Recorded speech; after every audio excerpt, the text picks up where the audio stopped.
Đời người ngắn như một hơi thở. Một sớm mở mắt đã thấy tóc mình bạc đi lúc nào chẳng hay. Một chiều lặng lẽ nhìn trời mới biết tháng năm đã hóa mây trôi. Ta đến nhân gian này mang theo đôi tay trắng, rồi suốt một đời lại mãi miết gom góp tranh giành, giữ chặt những thứ chẳng thể mang đi. Phật dạy đời người ngắn ngủi, nghiệp dài vô tận. Ta sinh ra không ai giống ai, nhưng đều cùng mang theo những hạt giống nghiệp từ vô lượng kiếp. Có người sinh ra đã thuận lợi, có người từ đầu đã lắm truân chuyên. Có người càng cố càng khổ, có người buông xuống lại an nhiên mà sống. Cái khác không nằm ở hoàn cảnh, mà ở một niệm trong tâm. Một niệm tham, nghiệp khởi. Một niệm sân, nghiệp nối. Một niệm si, nghiệp chồng chất. Nhưng cũng chỉ cần một niệm buông xuống, vạn khổ liền tan. Con người sống trong đời phần nhiều chỉ thấy được cái ngắn của thân, mà quên đi cái dài của nghiệp. Thân này dù khỏe đến đâu cũng chỉ là chiếc áo tạm, còn nghiệp như dòng sông ngầm trôi theo từng ý nghĩ, từng hành động, từng lời nói mà ta phát ra mỗi ngày. Nhiều người mãi lo tạo dựng bên ngoài mà quên chăm sóc cho bên trong, lo cho tiền tài, danh vọng mà không lo cho tâm mình được thanh tịnh. Rồi đến khi biến cố ập đến mới hốt hoảng tìm cách thoát ra, nhưng càng vùng vẫy càng chìm sâu hơn. Đời người ngắn ngủi, chẳng ai biết mình còn bao nhiêu ngày để sống. Có người đang nói cười hôm nay, mai đã thành di ảnh. Có người mới dự định tương lai, chưa kịp bắt đầu đã phải dừng lại. Sống giữa vô thường mà cứ ngỡ đời còn mãi, ấy là mê. Sống giữa nhân duyên mà cứ tưởng mình làm chủ tất cả, ấy là si. Mỗi bước đi, mỗi lời nói, mỗi hành động đều đang gieo nhân.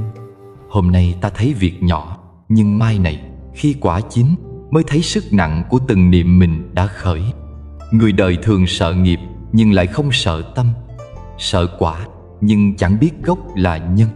Cũng giống như người mắc bệnh cứ chạy chữa phần ngọn mà không chịu đổi cách sống, cách nghĩ. Nghiệp không ở đâu xa, chính trong cách ta đối xử với người, với đời và với chính mình. Một lời nói làm người khác tổn thương là một hạt nghiệp gieo. Một ánh mắt khinh thường là một mũi tên gửi đi. Một ý nghĩ xấu là một cơn gió độc tự mình hít phải. Phật dạy tất cả khổ đau đều từ tâm mà ra. Tâm càng vọng động, nghiệp càng dày. Tâm càng tĩnh, nghiệp càng nhẹ. Nhưng giữa dòng đời cuộn xiết, mấy ai giữ được tâm bình yên? Ta bị cuốn vào vòng xoáy của hơn thua, được mất, yêu ghét, đúng sai. Ta quên rằng điều mình đang cố giữ rồi cũng sẽ mất. Thứ mình sợ mất thật ra vốn chẳng phải của mình. Có người hỏi, tại sao tôi sống thiện mà vẫn khổ? Vì thiện chưa đủ sâu. Còn tham, còn cầu, còn dính mắc thì dù làm thiện, nghiệp vẫn chưa dứt. Có người hỏi, vì sao tôi tu hành mà tâm vẫn loạn? Vì tu chỉ ở miệng, chưa ở lòng. Buông không phải buông việc, mà là buông chấp. Không phải bỏ đời, mà là thôi níu kéo những điều làm tâm mình rối. Một niệm buông xuống không có nghĩa là bỏ hết, mà là nhìn mọi thứ với tâm không dính mắc. Giống như bông sen mọc giữa bùn mà chẳng nhiễm bùn. Người tu trong đời không phải để trốn đời, mà là để thấy rõ đời, hiểu đời, rồi sống giữa đời mà không bị đời cuốn đi. Hãy thử lắng lại đôi chút. Khi ta im lặng mới nghe rõ tiếng lòng mình. Khi ta dừng lại mới thấy rõ con đường ta đang đi. Có khi ta chạy theo hạnh phúc cả đời mà chẳng biết hạnh phúc ở ngay trong giây phút hiện tại. Chỉ cần thở một hơi bình an, chỉ cần mỉm cười không oán hận, ấy đã là phước. Đời người thật ngắn, nghiệp lại thật dài. Mỗi phút giây còn sống là cơ hội để hóa giải, để tu sửa, để buông xuống. Một lời xin lỗi, một niệm biết ơn, một hành động thiện đều là hạt giống lành giúp ta nhẹ nghiệp hơn. Còn nếu mãi chấp, mãi dự, mãi sân si, nghiệp sẽ chồng chất như núi, đè nặng kiếp người. Cho nên điều Phật dạy không phải để sợ, mà để tỉnh. Không phải để than thân, mà để biết cách dừng lại. Dừng lại trong tâm giữa cơn giận dữ. Dừng lại trong lòng khi ý nghĩ tham khởi. Dừng lại để nhận ra mọi khổ đau chỉ là mây nổi. Dừng lại để biết rằng chỉ cần một niệm buông xuống, gió đời liền lặng, sóng tâm liền yên. Đời ngắn, nhưng nếu biết sống tỉnh thức, một hơi thở cũng là đời trọn vẹn. Nghiệp dài, nhưng nếu biết tu tâm, một niệm sáng cũng đủ hóa ngàn kiếp tối. Giữa dòng vô thường này, ai biết quay về, người ấy tìm thấy bình an. Giữa bao nhiêu tiếng ồn của cuộc sống, ai giữ được tĩnh lặng, người ấy đã đi nửa đường giải thoát. Khi tâm còn động, nghiệp liền khởi. Phật dạy rằng vạn pháp từ tâm sinh, cũng từ tâm mà diệt. Mọi khổ đau, phiền não, oán hận, sân si trong đời đều bắt đầu từ một cơn sóng nhỏ trong tâm. Nhưng người đời mấy ai nhận ra điều đó. Chúng ta thường nhìn ra ngoài mà quên nhìn vào trong. Thấy người khác làm sai thì khởi giận, thấy việc bất công thì khởi oán, thấy ai hơn mình thì khởi tham. Chỉ một niệm ấy thôi, như hạt bụi rơi vào mặt nước tĩnh, làm dậy lên vô số gợn sóng. Sóng càng nhiều, nước càng đục, tâm càng động, nghiệp càng sâu. Khi ta nói một lời không lành, dù chỉ thoáng qua, tâm liền dao động. Một lời nói ra mang theo ý niệm của tâm. Nếu tâm tĩnh, lời nhẹ như mây. Nếu tâm động, lời trở thành mũi dao đâm người khác, rồi cũng cứ lại chính mình. Nhiều khi, một câu nói không đáng, một ánh mắt hờ hững, một ý nghĩ nhỏ nhoi lại mở đầu cho một chuỗi nhân quả dài không dứt. Bởi nghiệp không đợi ta cố tình, nó chỉ cần một niệm khởi đã bắt đầu vận hành. Người xưa nói tu vạn kiếp để được nghe một lời lành, tu 100 năm để nói một lời thiện. Nhưng ta trong cuộc sống hàng ngày, bao nhiêu lần nói ra chỉ để hơn thua, để chứng minh mình đúng, để khiến người khác tổn thương. Ta tưởng đó là chuyện nhỏ, nhưng chính những điều nhỏ ấy như từng giọt nước rơi mãi, đến lúc nào đó cũng thành vực sâu. Nghiệp sinh ra không cần đao kiếm. Một ánh mắt kiêu ngạo, một lời nói dối, một ý nghĩ đen tối đã là hạt giống gieo xuống. Người khác có thể không thấy, nhưng vũ trụ thấy, tâm mình thấy. Mỗi lần ta giận dữ, mỗi lần ta nghĩ xấu, mỗi lần ta tham cầu, trong tâm đều khởi lên một cơn sóng. Cơn sóng ấy chính là nghiệp. Khi tâm yên, nước lặng, sóng không sinh. Khi tâm động, nước khuấy, nghiệp liền nổi. Có người hỏi, tại sao tôi không làm điều ác mà đời vẫn khổ? Bởi vì nghiệp không chỉ sinh từ hành động, mà còn từ suy nghĩ. Một niệm sân hận trong lòng, dù không nói ra, cũng đã khiến thân tâm bất an. Khi ta giận, tim đập nhanh, hơi thở gấp, thân nhiệt tăng, máu nóng dồn lên mặt. Đó chính là nghiệp đang biểu hiện ngay trong thân xác. Nghiệp không đợi đến đời sau mới báo, mà có thể hiện ngay trong khoảnh khắc này. Một niệm sân khởi lên, thân đã chịu khổ. Một niệm tham khởi lên, tâm đã mất bình an. Một niệm si khởi lên, trí đã bị che mờ. Phật dạy, nghiệp có 3 cửa: thân, khẩu và ý. Thân làm, khẩu nói, ý nghĩ. Trong đó, ý là gốc. Nếu ý thanh tịnh, thân và khẩu tự nhiên không tạo nghiệp. Nhưng nếu tâm động, thân liền hành, miệng liền nói. Vì vậy, tu không chỉ là tu hành động, mà là tu tâm. Giữ cho tâm an là giữ cho nghiệp nhẹ. Hãy nhìn cuộc sống quanh ta. Có người lúc nào cũng cau có, lời nói đầy gai, ánh mắt chứa nỗi oán hận. Họ không biết rằng mình đang nuôi nghiệp từng ngày. Càng oán, nghiệp càng dày. Càng giận, tâm càng động. Mà tâm động thì phước tan như sương gặp nắng. Ngược lại, có người ít nói, ánh mắt hiền hòa, dù đối diện với điều bất công cũng chỉ mỉm cười. Họ không phải yếu đuối, mà là hiểu luật nhân quả. Họ biết nếu tâm không động, nghiệp sẽ không sinh. Trong kinh, Phật từng kể câu chuyện về một vị tỳ kheo tu trong rừng. Một ngày nọ, có người đến mắng nhiếc, chửi rủa, thậm chí ném đá. Nhưng vị ấy vẫn ngồi yên, không một lời đáp. Khi người kia đi rồi, các đệ tử hỏi, vì sao thầy không nổi giận? Vị tỳ kheo mỉm cười, nói rằng nếu ta nhận, lời ấy trở thành nghiệp. Nếu ta không nhận, nó chỉ là tiếng gió đi qua tai. Khi tâm không động, lời ác tự nhiên tan. Đó là đạo lý sâu xa của tâm tĩnh, thì nghiệp không sinh. Người biết tu không phải người trốn tránh đời, mà là người sống giữa đời mà không để tâm bị cuốn đi. Ngoài kia có gió, nhưng nếu hồ trong, gió chỉ lướt qua mặt nước, không để lại vết. Nếu hồ đục, chỉ cần một cơn gió nhẹ cũng khiến bùn dậy. Nên mới nói, người khổ không phải vì đời nhiều sóng, mà vì lòng nhiều bùn. Khi lòng trong, sóng lớn cũng hóa nhỏ. Khi lòng đục, chuyện nhỏ cũng thành to. Khi tâm động, trí mờ. Khi tâm an, trí sáng. Người có trí sáng nhìn thấy mọi việc đều là duyên. Duyên đến thì đón, duyên đi thì buông. Không vội, không trách. Còn người tâm động thì thấy đâu cũng là chướng ngại, ai cũng là kẻ làm mình tổn thương. Rồi từ đó, khổ lại nối khổ. Có lúc ta tưởng nghiệp đến từ ai đó làm mình tổn thương, nhưng thật ra nghiệp khởi từ chính phản ứng trong tâm ta. Nếu người khác xúc phạm mà ta vẫn bình ác thì nghiệp của họ dừng ở họ. Còn nếu ta sân giận, ta nối nghiệp ấy vào mình. Thế nên người trí không chạy theo lời khen chê, bởi họ hiểu mọi sóng ngoài đời chỉ có thể chạm đến khi trong lòng ta còn động. Một niệm sân như mồi lửa nhỏ có thể đốt cháy cả cánh rừng phước báu.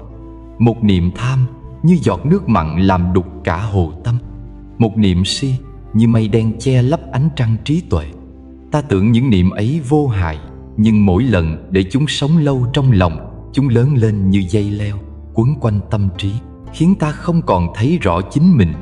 Phật từng nói, nếu người biết tâm động là nghiệp sinh, thì chỉ cần giữ tâm yên, nghiệp liền dừng. Giữ tâm yên không dễ, nhưng không phải không thể. Mỗi khi giận, hãy hít sâu một hơi. Mỗi khi buồn, hãy ngồi yên lặng mà nghe tiếng thở ra vào. Mỗi khi thấy lòng xao động, hãy nhớ rằng tất cả chỉ là duyên, là gió thoảng qua. Gió đến rồi sẽ đi. Đừng níu, đừng đuổi. Nhiều người sống cả đời mà chưa từng một lần thật sự yên trong tâm. Sáng thức dậy đã lo nghĩ, tối đi ngủ vẫn còn sợ hãi. Tâm không yên, thân không khỏe. Thân không khỏe, nghiệp càng nặng. Rồi lại trách đời, trách người, trách số phận. Nhưng nếu nhìn sâu, ta sẽ thấy mọi thứ chỉ khởi từ một chữ động. Động vì không biết đủ, động vì muốn hơn, động vì chấp vào cái ta không thật. Một đóa sen không thể nở trong dòng nước đục. Cũng vậy, trí tuệ không thể sinh trong tâm động loạn. Chỉ khi lòng thật lặng, ta mới thấy rõ bóng mình trong nước. Chỉ khi tâm an, ta mới nghe được tiếng Phật trong lòng. Không ở đâu xa, mà ở chính hơi thở, trong từng việc nhỏ hàng ngày. Giữ tâm không động không có nghĩa là biến thành kẻ vô cảm, mà là người biết cảm nhưng không bị cảm xúc lôi đi. Vẫn biết buồn nhưng không đắm chìm. Vẫn biết giận nhưng không để giận hóa thành hận. Vẫn biết thương nhưng không trói mình trong ái luyến. Tâm an thì cảnh an. Cảnh có động cũng hóa tĩnh. Khi hiểu được rằng nghiệp sinh từ tâm động, ta sẽ cẩn trọng hơn với từng ý nghĩ, từng lời nói. Ta sẽ thôi trách người khác, vì biết rằng gốc của mọi chuyện đều từ chính mình. Ta sẽ biết mỉm cười khi bị xúc phạm, biết lặng im khi lòng muốn cãi, biết lùi một bước để gió qua. Vì ta hiểu, giữ được tâm an là giữ được phước, giữ được tâm yên là dừng được nghiệp. Đời vốn là dòng sông, nước cứ chảy. Nhưng nếu ta biết soi bóng mình trong nước, biết nhận ra khi nào lòng đang dậy sóng, khi nào nước đang đục, thì ngay khi ấy ta đã bắt đầu tu. Bởi tu không phải ở đâu xa, mà ngay trong từng khoảnh khắc nhận ra sự động của tâm. Một ngày, nếu ta có thể sống mà không để tâm bị cuốn bởi lời người khác, không bị nỗi sợ, nỗi giận, nỗi tham lôi đi, thì ngày ấy ta đã đi được một bước dài trên con đường giải thoát. Vì nghiệp không còn sinh, sóng lòng không còn nổi. Khi tâm không động, nghiệp không sinh. Khi tâm an, đời tự nhiên an. Và chỉ khi ấy, ta mới thật sự hiểu được rằng bình an không đến từ bên ngoài, mà từ chính hơi thở nhẹ trong lòng mình. Khi tâm còn động, nghiệp liền khởi. Một làn sóng nhỏ trong lòng, tưởng chừng vô hại, lại có thể mở đầu cho muôn kiếp luân hồi. Người ta thường nghĩ nghiệp chỉ sinh khi làm điều ác, nhưng thật ra nghiệp bắt đầu ngay khi trong tâm khởi một niệm bất thiện. Một chút sân, một chút tham, một chút si là những hạt bụi nhỏ của đời. Nếu không được lau dọn, dần dần sẽ phủ kín cả gương tâm. Phật dạy mọi hành, mọi niệm đều là nhân. Nhân gieo ra, quả sẽ chín. Khi tâm ta động, như mặt hồ bị gió lay, bóng trăng không còn hiện rõ.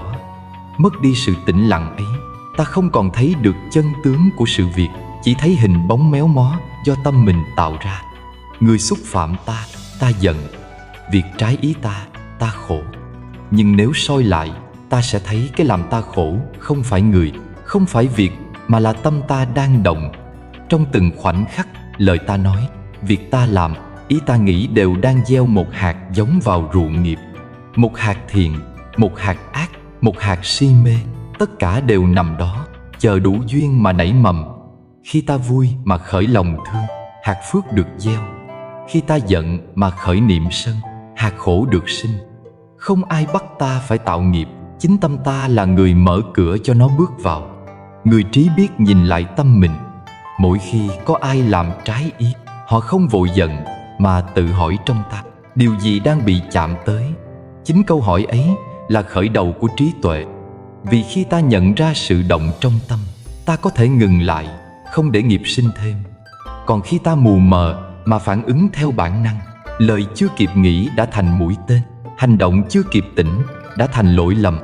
Một niệm sân thôi, nhưng có thể khiến ta phải chịu khổ cả đời. Nghiệp sinh từ tâm động, và tâm động vì ta chưa thật sự thấy được bản chất vô thường của đời. Ta giận vì tưởng mọi thứ phải theo ý mình. Ta sợ vì tưởng mình có thể mất. Ta tham vì tưởng rằng càng có nhiều, càng hạnh phúc. Nhưng tất cả chỉ là vọng tưởng. Đời này chẳng có gì thật sự thuộc về ta. Khi hiểu điều đó, tâm tự nhiên lặng, nghiệp tự nhiên dừng. Hãy thử lặng yên quan sát hơi thở. Khi ta thở vào, tâm lắng. Khi ta thở ra, tâm nhẹ. Trong khoảnh khắc ấy, không còn quá khứ, không còn tương lai, chỉ còn hiện tại đang tỉnh. Và chính trong sự tỉnh ấy, nghiệp không thể khởi. Vì nghiệp chỉ sinh khi có sự lay động, có cái ta muốn hơn thua, muốn giữ, muốn đòi. Nếu ta nhìn đời bằng con mắt bình an, mọi việc đều hóa thiện duyên. Người đến, người đi đều là bài học. Khen, chê, được, mất, tất cả đều là thử thách của tâm. Khi tâm yên, mọi thứ đều trôi qua nhẹ như mây bay. Khi tâm động, chỉ một hạt bụi cũng thành bão tố. Tu không phải là trốn khỏi nhân gian, mà là giữ lòng bình yên giữa nhân gian. Biết mình đang động đã là một bước tu. Giữ được lòng không động là đang giải nghiệp. Và khi tâm thực sự tỉnh, ta sẽ nhận ra mọi thứ trong đời vốn chưa từng sai, chỉ là ta nhìn bằng con mắt chưa sáng. Một niệm buông xuống, vạn khổ liền tan. Bởi gốc của khổ không nằm ngoài kia, mà nằm trong chính niệm động trong tâm.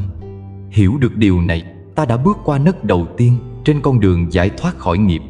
Nghiệp cũ không thể trốn, chỉ có thể hóa giải. Phật dạy, nghiệp như bóng với hình, chạy trốn cũng vô ích. Ta có thể che mắt người đời, nhưng không thể che được nhân quả.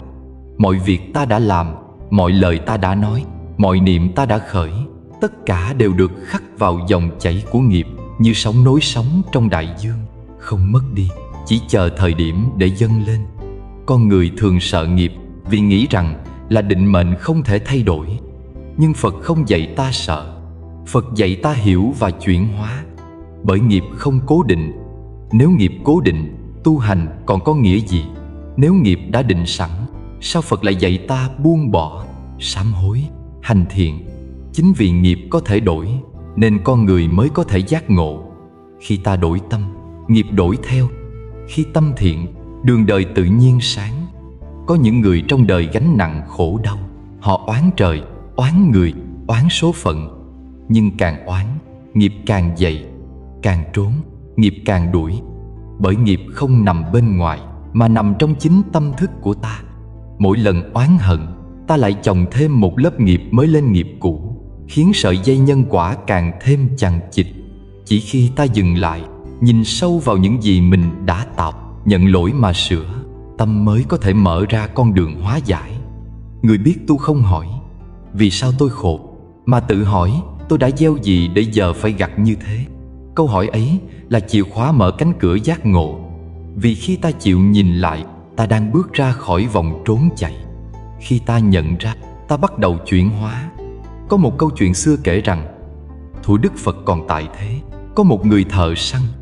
Suốt đời ông giết thú để nuôi thân, chẳng biết tội phước là gì. Một hôm, ông nhìn thấy Phật đi ngang qua, bước chân nhẹ như gió, mắt hiền như nước. Ông dừng lại, trong lòng dấy lên một niệm lạ. Đó là một niệm thiện đầu tiên sau bao năm chìm trong nghiệp sát.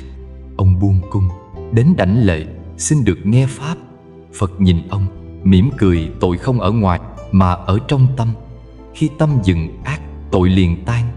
Từ hôm đó, người thợ săn bỏ nghề, phát nguyện không giết hại nữa, sống đời thanh tịnh, làm việc thiện giúp người. Về sau, ông đắc quả A-la-hán. Đó là minh chứng cho thấy nghiệp không trói buộc ai mãi mãi. Chỉ cần một niệm đổi, đường đời có thể rẽ sang hướng khác. Tội sâu đến đâu, nếu tâm thật lòng hối cải, nghiệp cũng dần mỏng. Phật từng nói, như nước rửa bụi, bụi dày cũng sạch. Như lửa thiêu vàng, vàng ròng càng sáng. Con người nếu biết sám hối, biết tu tâm, biết làm thiện, thì nghiệp dù nặng cũng có ngày tan. Ngược lại, có người phạm lỗi nhỏ nhưng tâm cố chấp, không chịu nhận sai. Họ tìm đủ lý do để bào chữa, để đổ lỗi cho hoàn cảnh, cho người khác. Chính sự chấp ấy khiến nghiệp nặng thêm. Không phải lỗi khiến ta khổ, mà là sự cố chấp giữ lấy lỗi. Khi ta còn chối bỏ, ta còn bị trói. Khi ta dám nhìn nhận, sợi dây ấy bắt đầu đứt. Phật dạy có 3 cách để hóa giải nghiệp: sám hối, hành thiện và quán chiếu. Sám hối là nhìn thẳng vào lỗi lầm, không chạy trốn. Giống như người bị thương, phải dám mở vết thương ra thì mới bôi thuốc được. Còn nếu cứ che lại, vết thương càng nhiễm độc. Mỗi khi ta thành tâm sám hối là mỗi lần ta rửa một lớp bụi trên tâm. Không cần nghi thức phức tạp, chỉ cần lòng thành. Khi ta quỳ trước bàn Phật hay chỉ đơn giản chắp tay trước hư không, thành tâm nói: con đã sai. Ngay giây phút ấy, nghiệp đã bắt đầu tan. Hành thiện là gieo nhân lành để đổi quả. Nghiệp cũ như món nợ, nhưng nếu ta gieo thêm phước, nợ ấy dần được trả. Người từng làm ác, nếu biết giúp đỡ người khác, biết chia sẻ, biết từ bi, thì nghiệp dữ dần chuyển hóa thành nghiệp lành. Giống như đổ nước ngọt vào ly nước đắng, đắng nhiều sẽ nhạt dần, rồi đến lúc chỉ còn vị ngọt. Quán chiếu là hiểu rằng nghiệp không phải kẻ thù, mà là bài học. Mỗi khổ đau, mỗi vấp ngã đều là tiếng chuông cảnh tỉnh. Thay vì trách đời, hãy hỏi nghiệp này đến để dạy ta điều gì. Có khi nó đến để dạy ta khiêm nhường, có khi để ta học buông bỏ, có khi để ta biết thương người khác hơn. Khi ta học được bài học, nghiệp ấy liền tan. Như cơn mưa rơi xong, mây tự tan biến. Có người nói: tôi đã sám hối, đã hành thiện, mà sao vẫn khổ? Bởi vì nghiệp không phải quả chín trong một ngày. Giống như cây, hạt đã gieo từ lâu, nay mới trổ bông. Ta không thể bắt cây nở sớm, cũng không thể ép nó thôi nở. Việc ta làm hôm nay là để không gieo thêm hạt xấu. Khi đất tâm đã được vun bằng những việc thiện, dù nghiệp cũ có nợ, hoa kia cũng không còn quá đắng. Nghiệp là thầy. Khi ta học xong bài, thầy sẽ rời đi. Nhưng nếu ta cứ sợ, cứ trốn, thầy sẽ theo mãi. Có những người lặp lại sai lầm hết lần này đến lần khác, không phải vì nghiệp quá nặng, mà vì họ không chịu học bài cũ. Nghiệp không đến để hại ta, nó đến để soi ta. Soi để thấy mình chưa đủ sáng, chưa đủ từ bi, chưa đủ tịnh. Người biết hóa giải nghiệp là người không sợ khổ. Họ biết khổ là một phần của đường tu. Có khi khổ đến để rửa lòng, để dạy ta biết ơn. Có khi khổ đến để phá ngã mạn, để nhắc ta khiêm cung. Mỗi lần ta chịu đựng với tâm bình, nghiệp giảm một phần. Mỗi lần ta oán hận, nghiệp dày thêm một lớp. Cho nên, cùng một nghịch cảnh, người trí xem là cơ hội tu, người mê xem là án phạt. Trong kinh kể chuyện một người từng là kẻ cướp, giết hại vô số. Sau này, gặp Phật, ông xin được xuất gia. Có người phản đối, nói kẻ ấy tội quá nặng, không xứng đáng. Phật đáp: nếu nước có thể rửa bụi, sao lòng từ lại không thể rửa tội? Người ấy từ đó tu hành tinh tấn, sám hối không ngừng, cuối cùng cũng đắc đạo. Nghiệp không cố định, chính tâm người mới là điều quyết định. Một niệm ác sinh ra nghiệp, thì cũng chính một niệm thiện có thể hóa giải nó. Giống như bóng theo hình. Khi ta đi về phía sáng, bóng lùi về sau. Khi ta quay lưng về phía tối, bóng lại bao phủ. Nghiệp là bóng, Tâm là thân, thân quay đâu, bóng theo đó. Nếu ta hướng tâm về ánh sáng, nghiệp cũng trở nên nhẹ nhàng. Có người từng làm sai, làm khổ người khác, rồi sống cả đời trong dằn vặt. Họ không dám tha thứ cho mình. Nhưng Phật dạy, tự trách mãi cũng là một loại chấp. Sám hối để sửa, không phải để tự hành hạ. Bởi nếu ta cứ chìm trong tội lỗi, ta lại gieo thêm khổ. Chân sám hối là biết mình đã sai, rồi lấy lỗi đó làm thầy, sống tốt hơn mỗi ngày.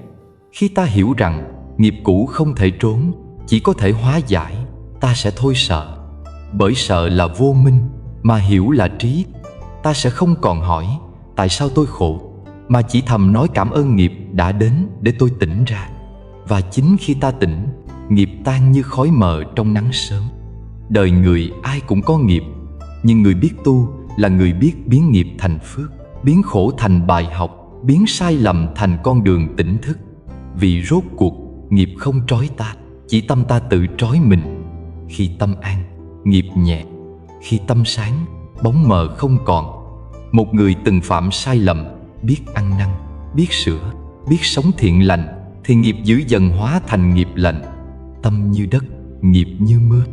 Đất cằn thì nước động, đất tươi thì nước thấm. Nếu ta vun bồi đất tâm bằng từ bi, bằng trí tuệ, thì dù nghiệp có nặng, cũng chỉ còn như cơn mưa rửa bụi, mát lành, không hại. Khi hiểu được điều này, ta sẽ thôi trốn chạy quá khứ, thôi sợ hãi nghiệp báo. Vì ta biết mỗi niệm thiện hôm nay chính là bước đầu hóa giải nghiệp xưa. Từng hơi thở tỉnh thức, từng việc thiện nhỏ, từng lời nói hiền hòa đều là hạt giống mới, dần làm tan những hạt xấu trong tâm. Nghiệp không trói người đã tỉnh, và người tỉnh không còn sợ nghiệp, vì họ biết chỉ cần đổi tâm, nghiệp liền đổi. Cũng như đêm sâu nhất rồi cũng phải nhường chỗ cho bình minh. Nghiệp nặng đến đâu, khi tâm sáng lên cũng sẽ tan như sương trong nắng. Tham là ngọn lửa đốt tim, sân là lửa đốt người, si là khói mù che mắt. Ba ngọn lửa ấy âm ỉ trong lòng mỗi người, thiêu cháy phước báo, đốt cạn an yên mà ta chẳng hay. Trong giáo lý nhà Phật, tham, sân, si được gọi là tam độc.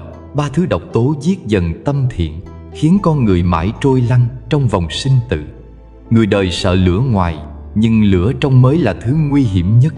Lửa ngoài chỉ cháy vật, còn lửa trong đốt tâm, khiến lòng nguội lạnh và ánh sáng trí tuệ vụt tắt. Tham là ngọn lửa đốt tim. Khi lòng tham nổi lên, người ta không còn biết đủ. Thấy người hơn mình thì ganh, thấy người kém mình thì khinh. Lòng tham khiến con người quên mất mình đã có gì, chỉ nhìn mãi vào những thứ chưa đạt được. Tham không chỉ là tham tiền của, mà còn là tham danh, tham sắc, tham quyền, tham tình, tham cả những lời khen giả tạm. Mỗi lần tham khởi là một lần tim bị đốt. Ngọn lửa ấy cháy chậm, không thấy khói, nhưng âm ỉ từng ngày, khiến lòng khô cằn, khiến an vui biến mất. Có người suốt đời theo đuổi vật chất, nghĩ rằng càng nhiều sẽ càng hạnh phúc. Nhưng đến khi đã có tất cả, họ vẫn trống rỗng. Vì lòng tham không có đáy, đổ đầy bao nhiêu cũng vẫn trống, như rót nước vào giỏ trê. Phật dạy, người biết đủ là người giàu nhất. Không phải có nhiều mới gọi là đủ, mà là biết dừng lại. Khi tâm dừng, tham không còn chỗ bám. Khi lòng biết đủ, phước báu bắt đầu sinh. Sân là lửa đốt người. Lửa sân nổi lên, không chỉ thiêu kẻ đối diện, mà còn đốt luôn chính ta. Người sân hận giống như cầm than hồng ném người khác, tay mình bị bỏng trước tiên. Có người chỉ vì một lời trái ý mà nổi giận, nói lời cay độc, làm việc dại dột. Cơn giận qua rồi, hậu quả vẫn còn. Một câu nói thiếu kiềm chế có thể làm rạn vỡ cả một mối quan hệ. Một hành động trong lúc sân có thể khiến cả đời hối tiếc. Người xưa nói, một đốm lửa nhỏ nếu biết dập sẽ tắt, nếu để mặc sẽ cháy rụi cả rừng. Lửa sân cũng vậy, nó khởi lên từ những điều rất nhỏ, như một ánh nhìn, một câu nói, một sự hiểu lầm. Nhưng nếu không kịp nhận ra, nó có thể thiêu rụi cả thiện tâm. Người biết tu không phải không giận, mà là biết nhận ra cơn giận khi nó vừa khởi. Như thấy mây đen đang kéo tới, liền tìm chỗ trú. Biết hít sâu, biết im lặng, biết mỉm cười, đó chính là lúc dập tắt lửa trong lòng. Có người hỏi, làm sao để không giận? Phật dạy, muốn diệt sân, phải khởi từ bi. Khi lòng tràn đầy thương, giận không còn chỗ trú. Khi ta hiểu người khác cũng đang khổ, cơn giận tự nhiên mềm đi. Khi ta thấy mọi chuyện đều vô thường, giận cũng hóa thành gió thoảng. Nhẫn không phải là chịu đựng, mà là hiểu sâu để lòng không lay động. Nhẫn là ngọn nước mát tưới lên lửa sân, làm dịu mát cả mình và người. Si là khói mù che mắt. Si khiến con người không thấy rõ, làm điều sai mà tưởng là đúng, đắm chìm trong ảo tưởng mà nghĩ là thật. Si là vô minh, không thấy được bản chất của sự việc, thấy vô thường mà tưởng là mãi mãi, thấy giả hợp mà tưởng là chân thật, thấy thân này mà lầm tưởng là ta.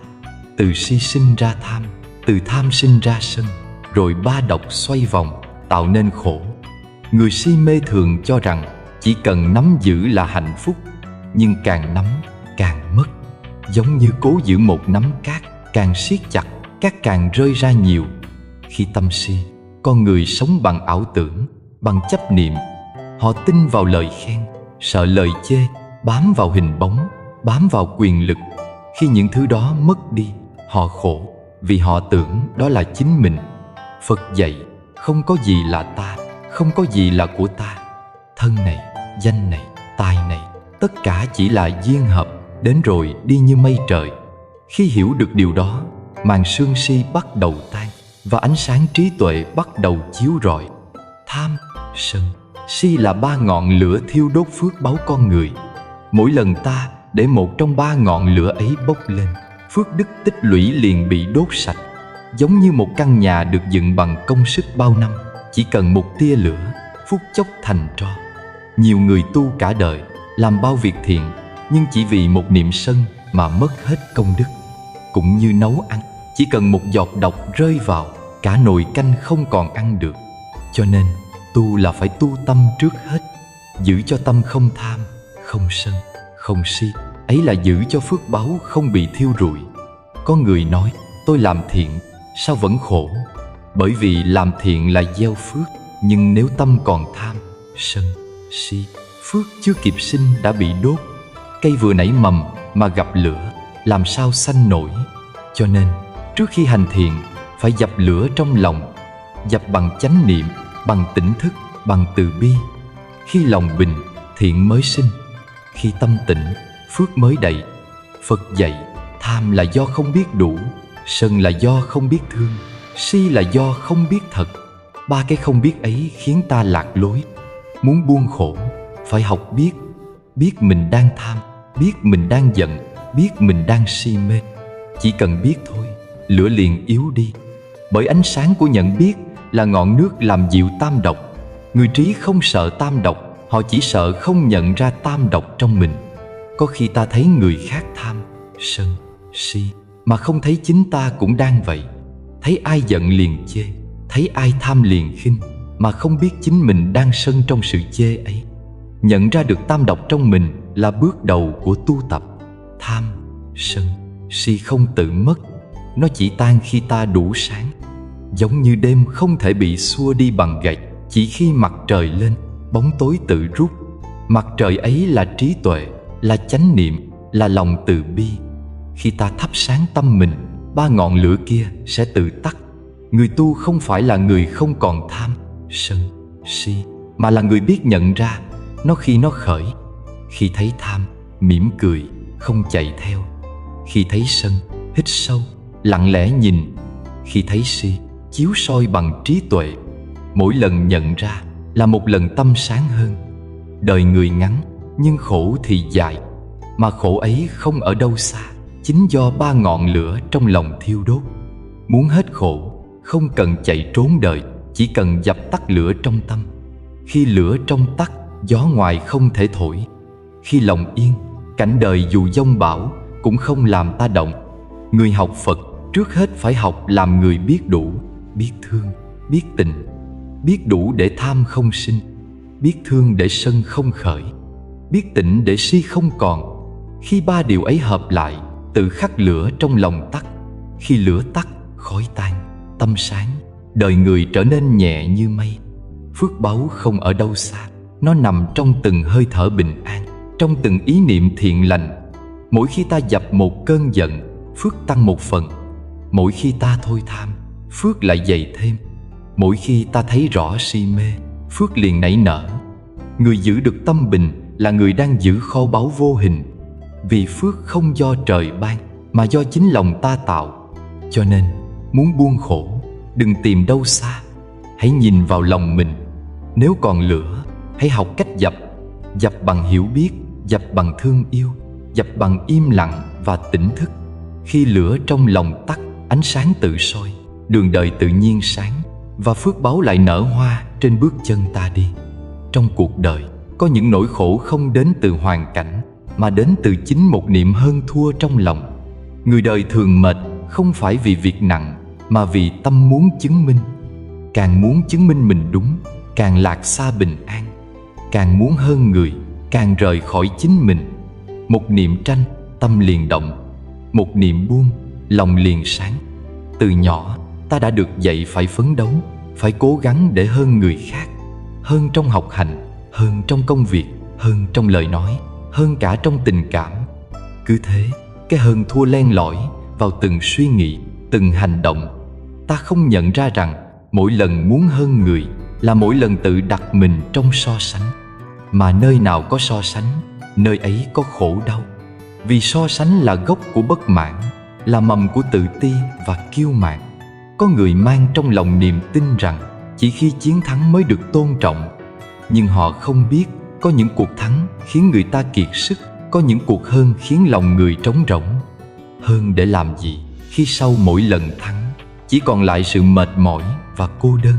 Có khi trong cuộc tranh cãi ta thắng bằng lời nhưng lại thua trong tình người.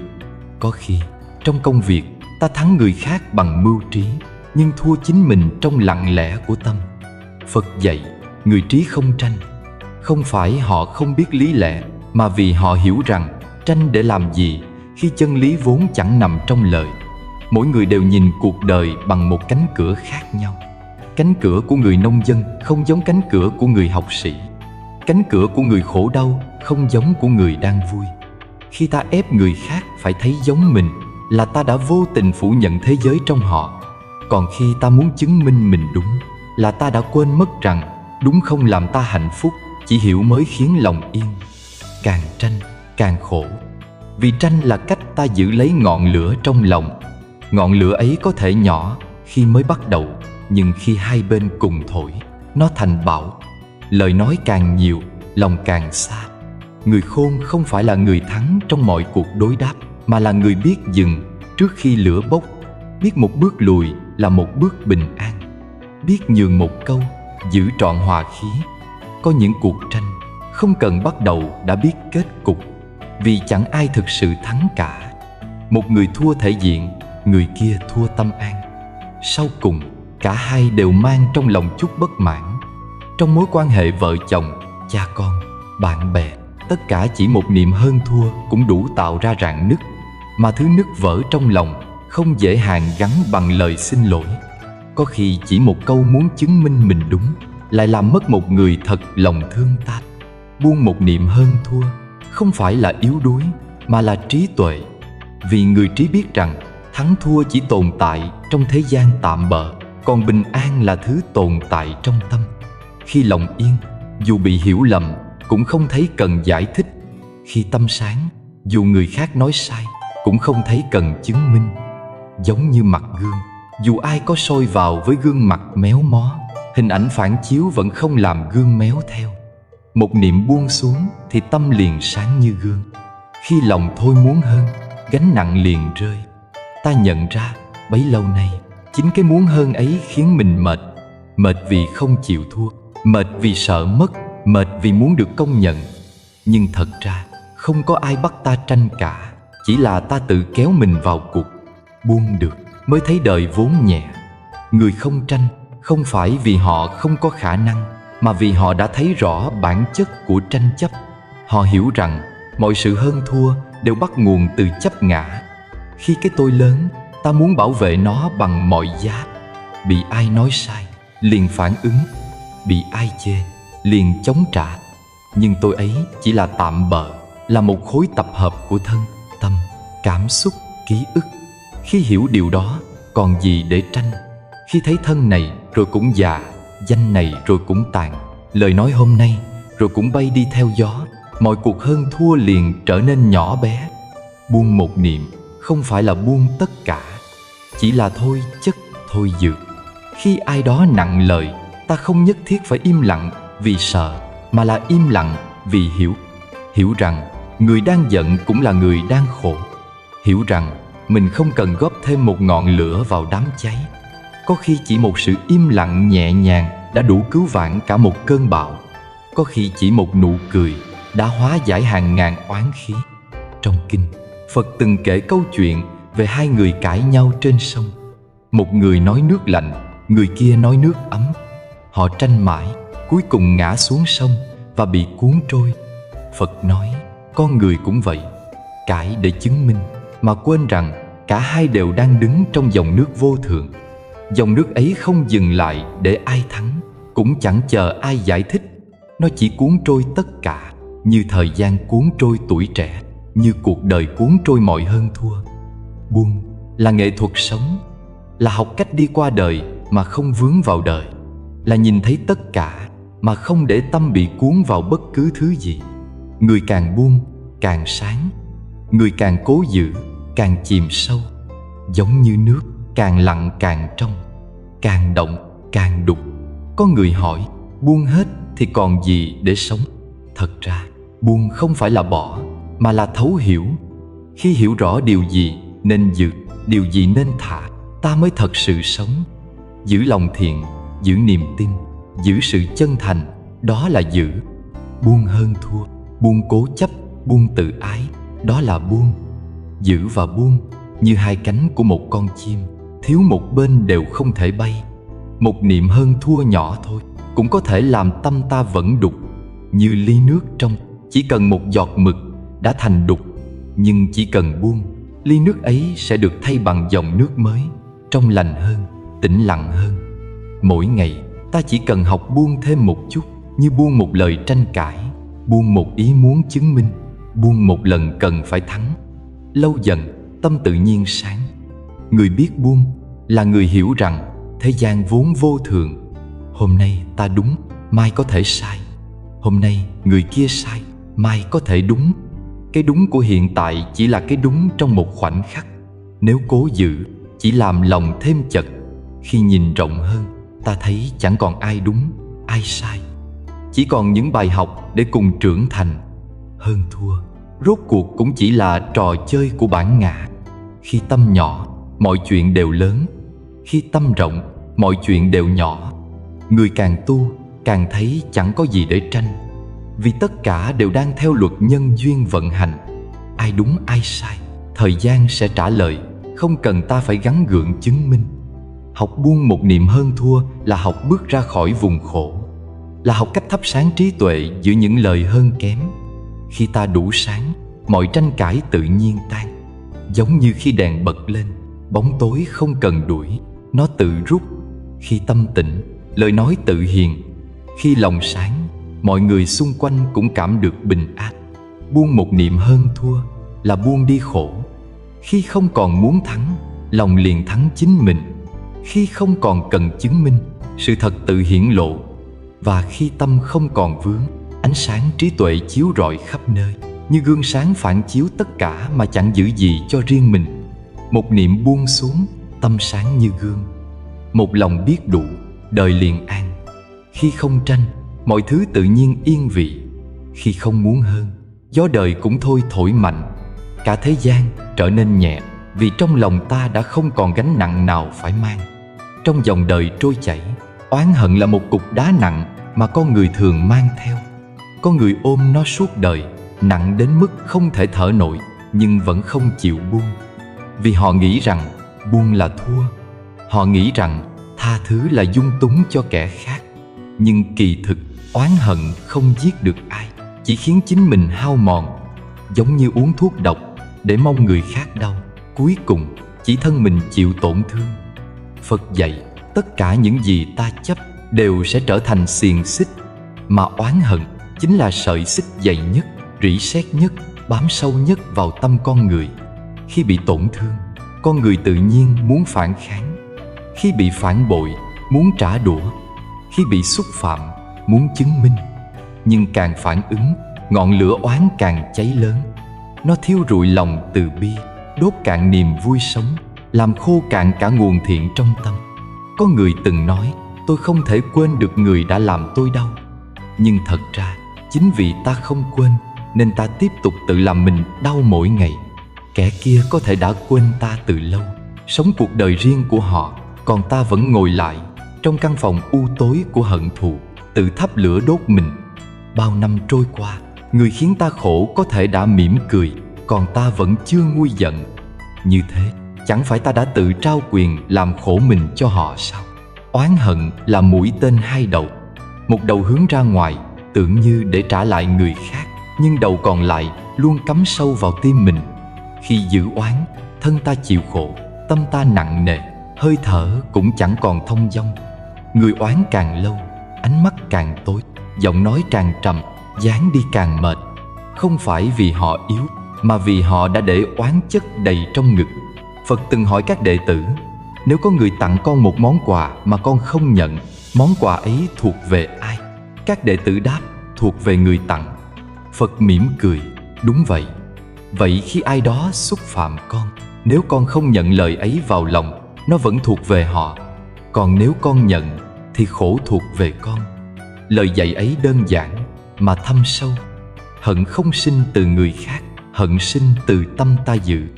Người khác có thể gieo một hạt độc, nhưng nếu ta không tưới bằng niềm oán, hạt ấy sẽ không thể nảy mầm. Tha thứ không phải là quên hết, không phải là giả vờ không đau.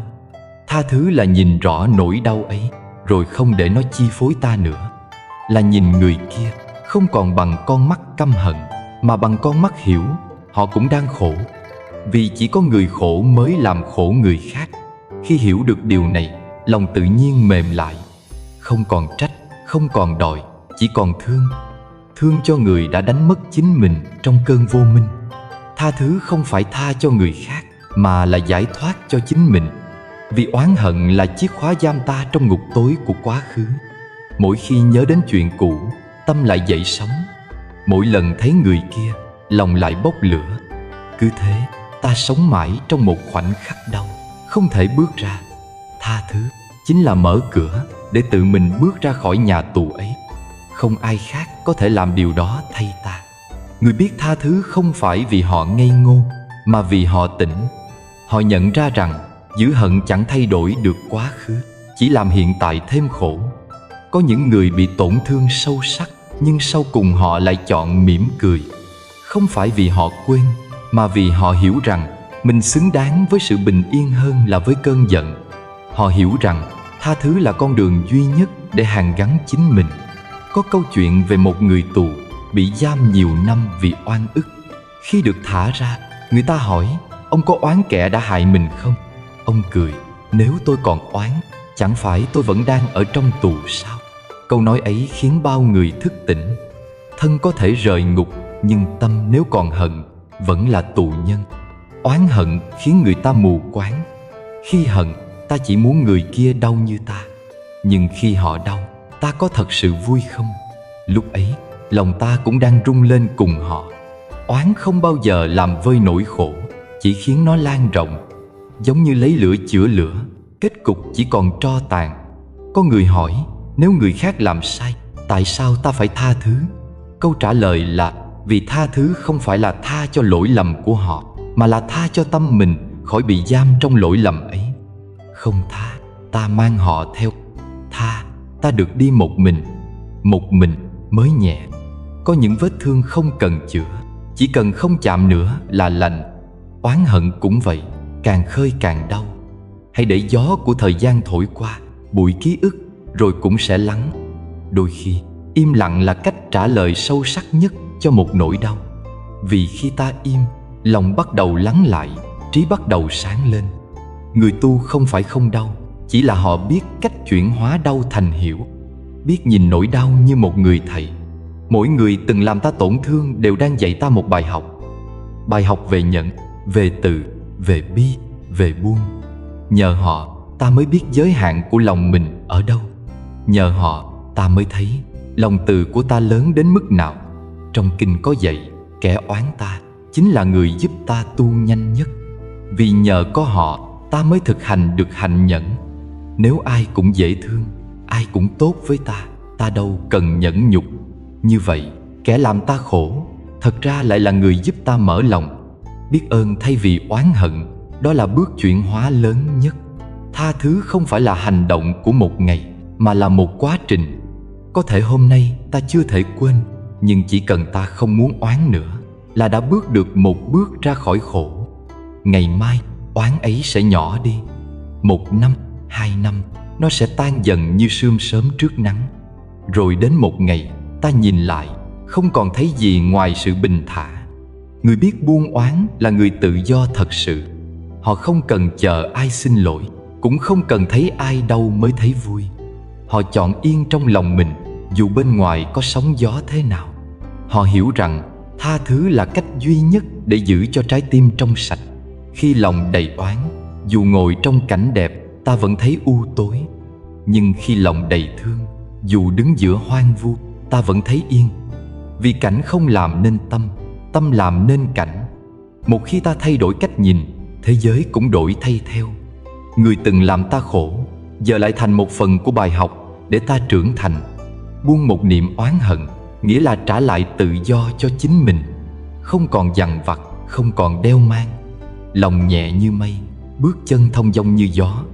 Khi ấy mới hiểu lời Phật, giận dữ là ngọn lửa thiêu rụi công đức, từ bi là suối nguồn nuôi dưỡng phước lành. Học buông oán hận không dễ, nhưng đó là con đường duy nhất dẫn tới bình an. Mỗi lần muốn oán, hãy nhớ rằng oán ấy đang làm khổ chính ta.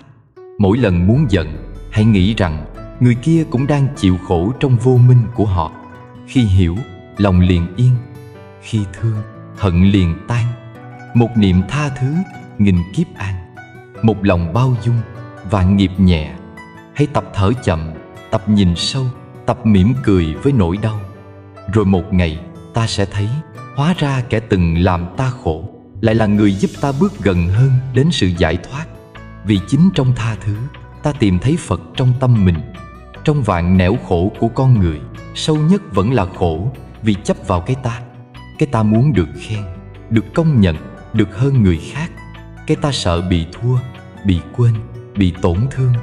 Cái ta ấy nhỏ bé mà kiêu ngạo, mong manh mà cố tỏ ra mạnh mẽ. Nó là nguồn gốc của mọi xung đột, của mọi khổ đau, của muôn nghiệp chẳng dứt. Phật dạy, chấp ngã là cội rễ của luân hồi. Bởi còn chấp ta, còn có ngươi, thì còn có so sánh, có hơn thua, có đúng sai, có thương ghét. Khi không còn cái ta, mọi sự đều bình yên. Từ khi sinh ra, con người đã được dạy để củng cố cái tôi. Tên của ta, nhà của ta, tài sản của ta, danh dự của ta, người thân của ta, tất cả xoay quanh hai chữ của ta. Nhưng thử hỏi, trong thế gian này, có gì thật sự thuộc về ta? Thân này, ta cũng đâu tự chọn.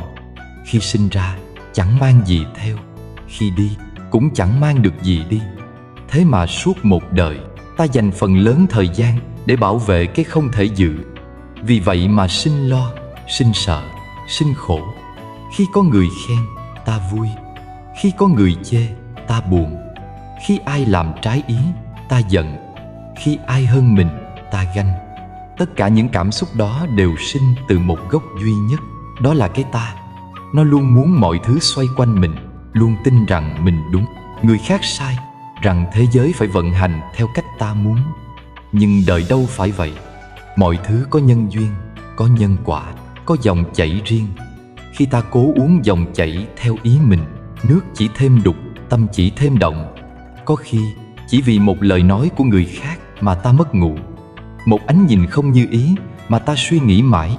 Cái ta nhỏ bé kia bị chạm là lập tức vùng lên, muốn phản ứng, muốn chứng minh, muốn hơn. Nhưng càng cố chứng minh mình đúng, lòng lại càng rối. Vì trong quá trình đó, ta quên mất một điều: đúng hay sai, khen hay chê vốn chỉ là khái niệm trong tâm mỗi người. Người trí không tranh đúng sai, vì họ biết mỗi người đều đứng ở một góc nhìn khác nhau. Điều ta thấy trắng, trong mắt người khác có thể là xám.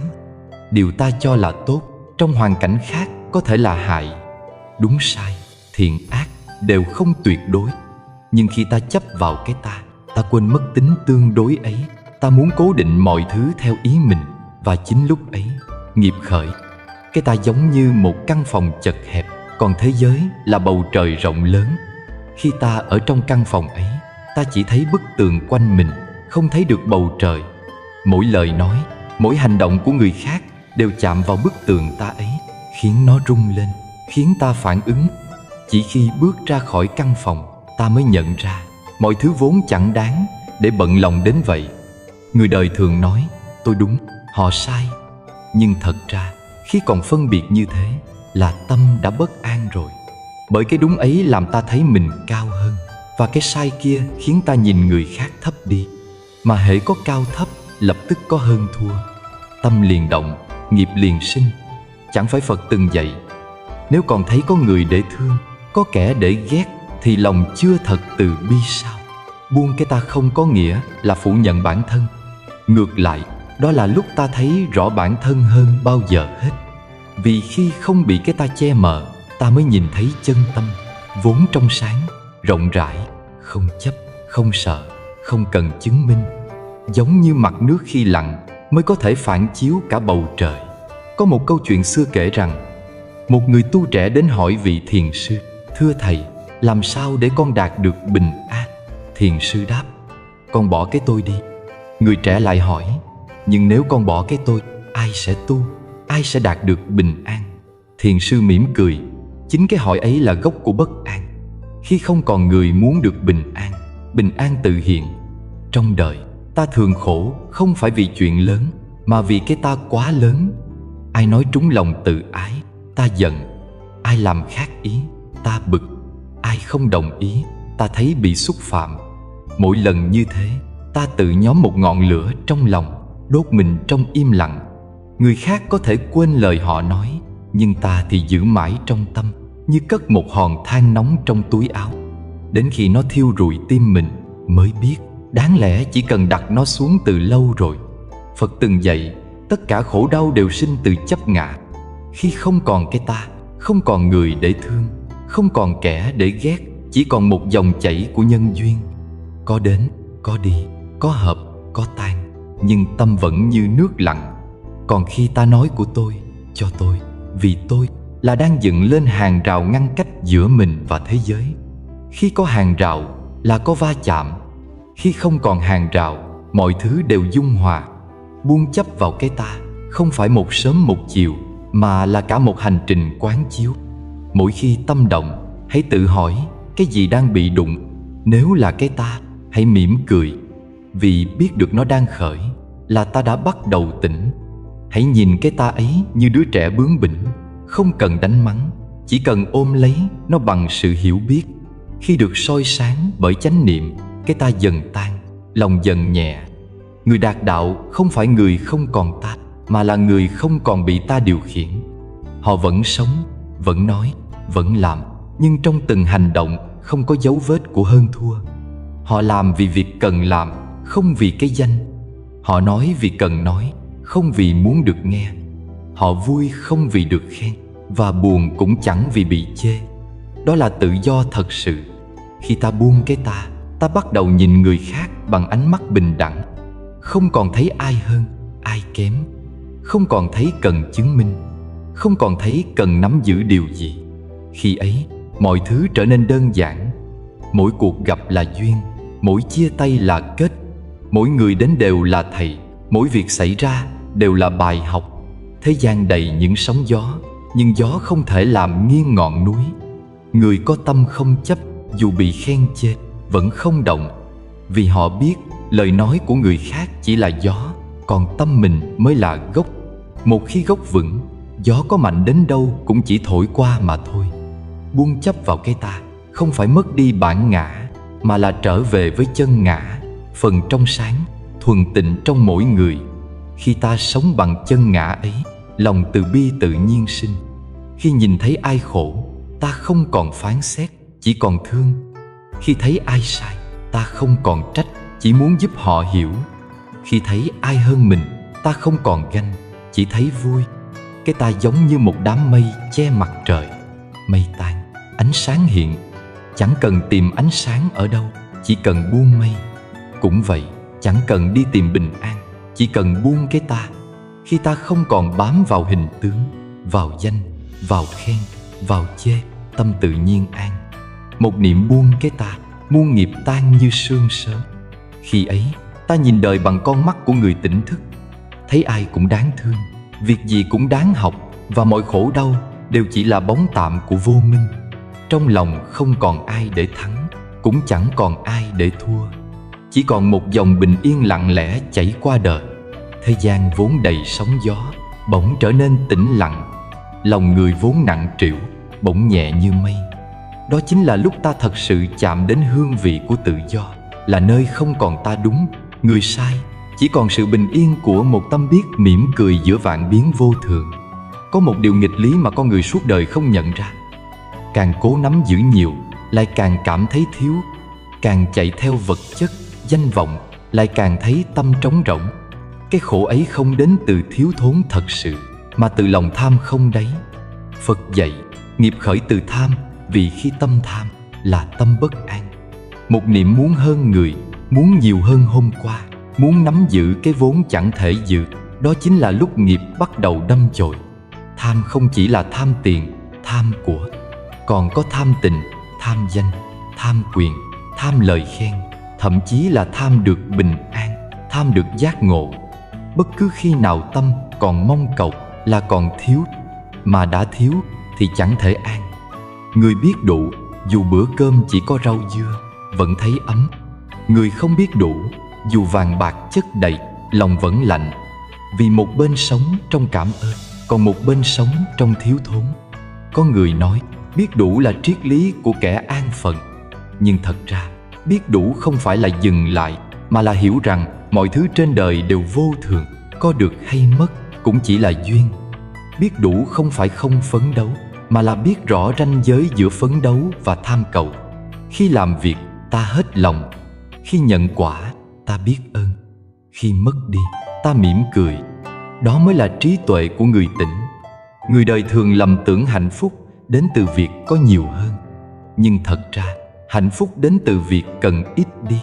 Một căn nhà nhỏ, nếu lòng người đủ đầy, cũng trở thành nơi an trú. Một bữa cơm giản dị, nếu ăn trong bình an, cũng là yến tiệc.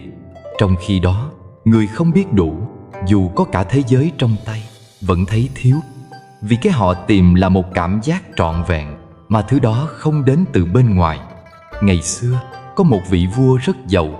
Ông có cung điện bằng vàng, yến tiệc xa hoa, nhưng chẳng đêm nào ngủ yên. Một hôm, ông nhìn thấy người gác cổng ăn cơm nắm, cười vang, rồi ngủ ngon lành dưới gốc cây. Ông bèn gọi người ấy lên hỏi: "Ngươi nghèo, tại sao vẫn vui?" Người gác cổng đáp: "Tâu bệ hạ, mỗi ngày thần làm hết sức, ăn ngon, ngủ yên, thần có gì để lo?" Nhà vua suy nghĩ rất lâu, rồi nhận ra thứ ông thiếu không phải của cải, mà là sự biết đủ. Con người càng có nhiều, càng sợ mất, càng nắm chặt, càng khổ. Vì thế gian này vốn không có gì cố định. Tiền bạc, danh vọng, sắc đẹp, địa vị như cơn gió thoảng, có đó rồi mất đó. Người hiểu điều ấy sẽ không còn xem vật chất là thước đo của giá trị. Họ dùng tiền chứ không để tiền dùng mình. Họ sống đơn giản nhưng lòng giàu có. Vì giàu thật sự không phải ở túi mà ở tâm. Biết đủ không chỉ là hài lòng với cái đang có, mà còn là thấy được phước lành trong từng điều nhỏ. Sáng mở mắt ra, thấy mình còn thở được, thế là đủ. Có cơm ăn, có chỗ ngủ, thế là đủ. Có người để thương, có việc để làm, thế là đủ. Cái đủ ấy khiến ta thấy đời nhẹ, bởi ta không còn mãi nhìn lên để so, mà biết cúi xuống để thương. Người không biết đủ, dù đạt đến đâu, vẫn thấy chưa. Hôm nay có một, mai muốn hai. Có hai rồi muốn 10, có 10 rồi muốn hơn người khác. Và thế là cả đời chạy, mà chẳng biết mình đang chạy đi đâu. Đến lúc nhìn lại, thấy đời như giấc mộng. Cái họ đánh đổi cho chữ nhiều hơn ấy là tuổi trẻ, sức khỏe, bình an, và cả những phút giây giản dị từng làm nên niềm vui thật sự. Phật từng dạy, Người biết đủ, dù nằm trên đất cũng an vui. Người không biết đủ, dù ở thiên cung cũng chẳng vừa lòng. Câu ấy nghe nhẹ mà thấm. Vì có người cả đời chạy theo danh lợi, cuối cùng nhận ra bình an không nằm ở phía trước, mà đã ở ngay đây. Chỉ là họ không dừng lại để thấy. Có người hỏi, làm sao để biết đủ? Câu trả lời giản dị lắm. Chỉ cần nhìn lại cái mình đang có, thay vì mãi nhìn về cái mình thiếu. Khi biết cảm ơn, ta tự nhiên thấy đủ. Khi biết sẻ chia, ta tự nhiên thấy giàu. Người càng cho đi, càng đầy. Người càng giữ chặt, càng rộng.